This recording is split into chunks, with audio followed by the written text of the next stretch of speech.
Welcome to Steve Savant's Money, the name of the game. Hi everyone, I'm your host, Steve Savant, syndicated financial columnist and money gamer extraordinaire.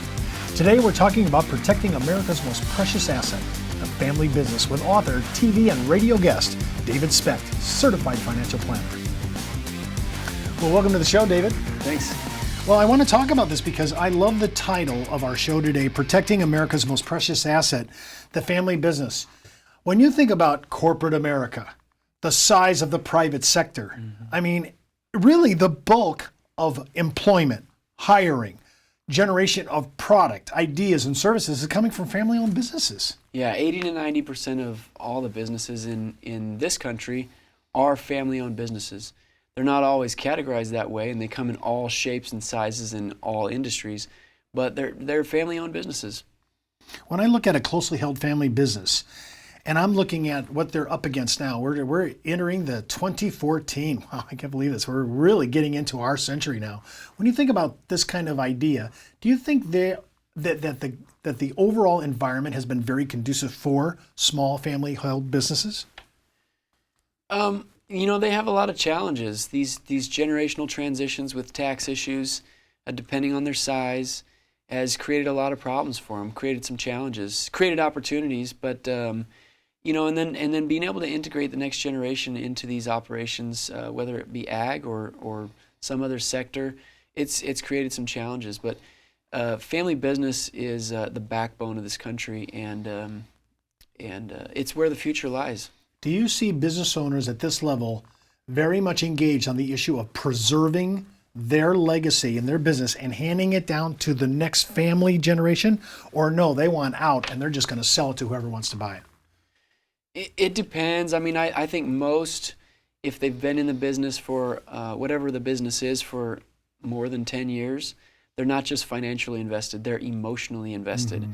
And if their children take an interest in what they're doing, they're gonna give it every shot to be able to try to perpetuate that legacy by passing it to the next generation, give them an opportunity to run it. What's important, if let's say that's the bulk of the family that are watching this show, family-owned businesses, what can I do so that I can integrate right into that very subject? Because I think that's a high-value issue.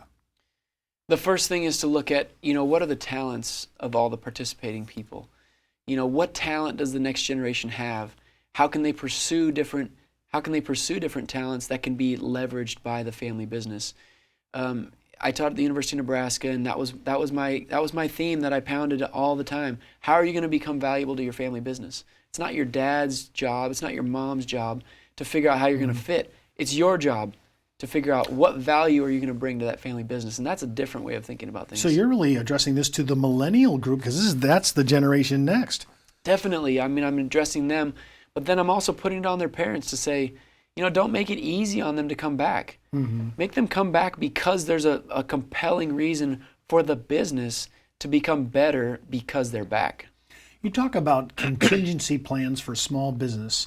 You say you really need to have a kind of a plan B online in case plan A doesn't work out for whatever reason. Talk about that.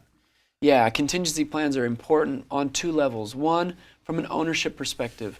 We need to know how ownership is going to flow. If any owner passes away, everyone needs to know with how ownership is going to flow, because families do not do good with surprises unless it's a birthday.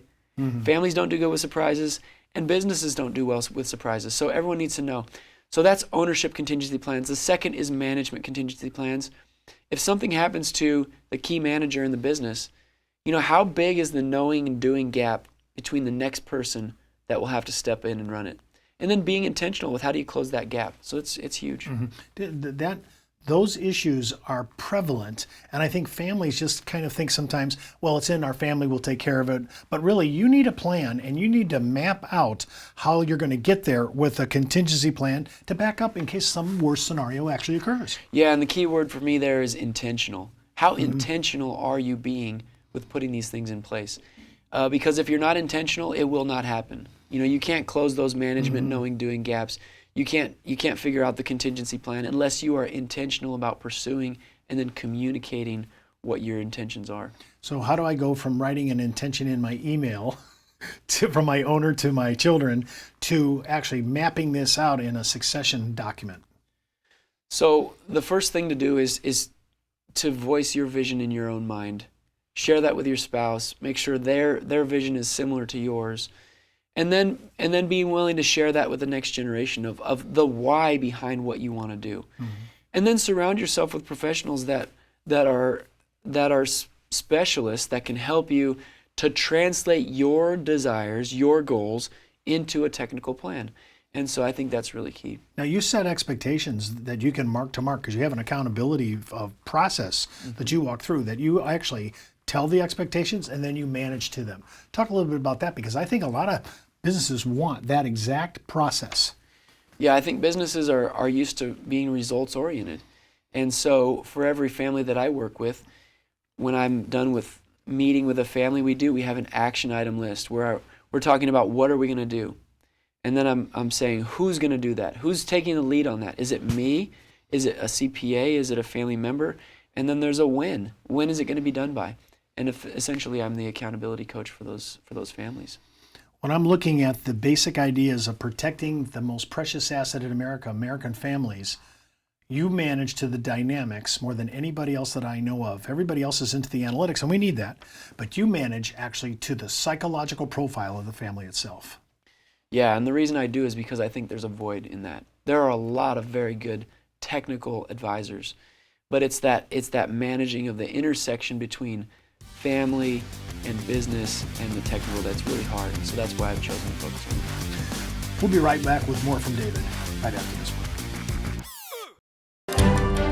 Take a close look at your hard-earned dollar. How do you think your money's doing? Are you keeping an eye on it? Is it protected from taxes, inflation, and market risk? Over time, those Washingtons could become Franklins.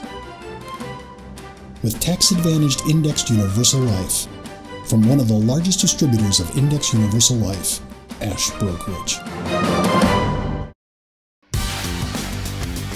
Well, welcome back. We're with David Specht. Hey, David, we're talking. You're a certified financial planner. You're into business, and you're the business planning whisperer.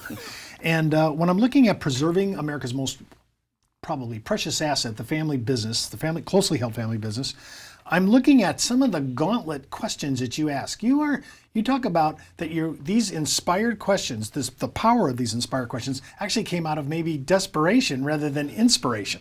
Talk a little bit about that, and then tell me, let's walk down some of these questions that your clients and small business need to answer. So as a young financial advisor, I wanted to work with these generational businesses because I was interested in them. But I didn't have a natural entrance into them. So I started coming up with interview questions, and that was basically how I started. And what I learned was that business owners wanted to tell their story. They wanted to talk about what was important to them beyond just the financials. And so I came up with a concept called Inspired Questions. And it started with 3x5 cards and my favorite questions, and is now a mobile app on the App Store. I love that. Give me your top question that's the most popular on that app. I would say one of my favorites is, what's the most important non-financial objective you'd like to accomplish with your estate plan? You said non-financial. Non-financial. Why is that so big, and why is it critical? I think it's really big because it's the story. Again, it's the why behind what you're doing. Families don't have to do these plans just for tax reasons. They can do them because it's their vision for what they see their kids being involved in, and what they want to be known for in the end, what their name means to them. If you ask a business owner that question, what's your number one non-financial goal? Do you get a pregnant pause, kind of a thoughtful deer in the headlights look? Yeah, almost all of them have said, I've never thought about it that way before.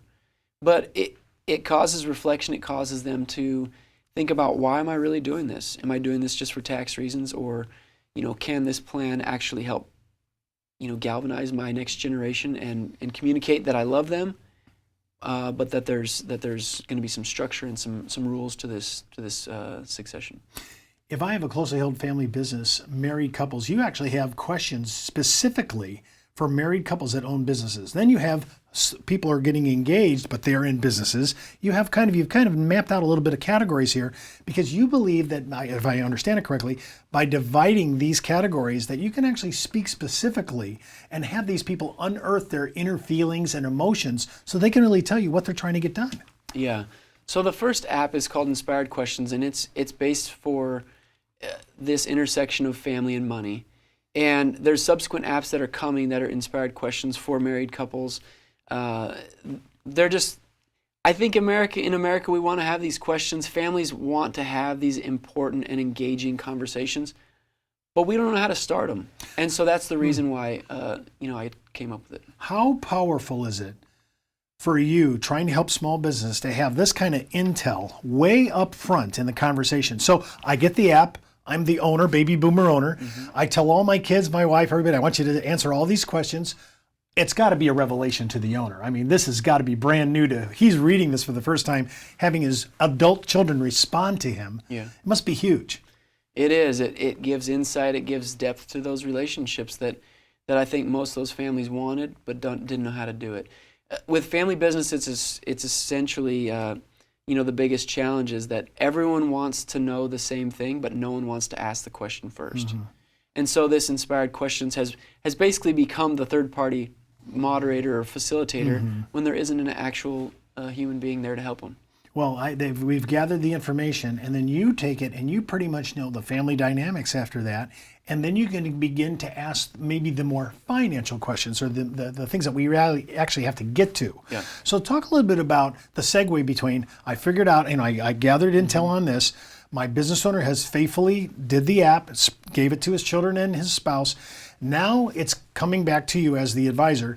As an advisor, you're looking at this. Have you seen any common threads when you get, you see so many of these. Tell me a common thread that you see in that app that makes you think this is the way I need to go.